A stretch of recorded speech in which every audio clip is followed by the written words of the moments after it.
प्यार हो गए मोना, आई लव यू। मोसे हाँ महुला ना दूर से बाहर नया हो गएगा ईमान से एक खेल कहा था ना मोना। मिक्सर बाय डीजे हम सिंह नदिया जी। के पार चले आवे दीवानी मोना, तोर संग माया होगी ना। नदिया के पार चले आवे दीवानी मोना, तोर संग माया होगी ना। नदिया के पार चले आऊं दीवाना राजा, तोर संग माया होगी ना।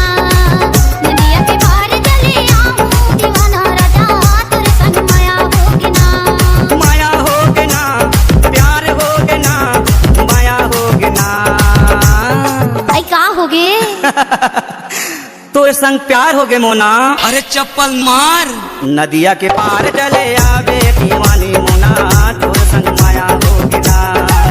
नदिया के पार चले आवे दीवानी मोना, तोर संग प्यार होगी ना। प्यार होगी ना, माया होगी ना, प्यार होगी ना। का होगे मिक्सर बाय डीजे हम सिंह जी बरगल ददरा टोला वाले। राजा तोर संग माया होगी ना। नदिया के पार चले आऊं दीवाना राजा, तोर संग माया होगी ना। तोर चर्चा चले रही थे एक दिन रायगढ़ माँ, तोर सही लड़की नहीं है छत्तीसगढ़ माँ। तोर चर्चा चले रही थे एक दिन रायगढ़ माँ, तोर सही लड़की नहीं है छत्तीसगढ़ माँ। प्यार होगे ना, माया होगे ना, प्यार होगे ना।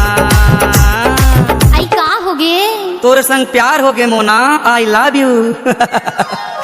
नदिया के पार चले आवे दीवानी मोना, तोर संग माया होगी ना।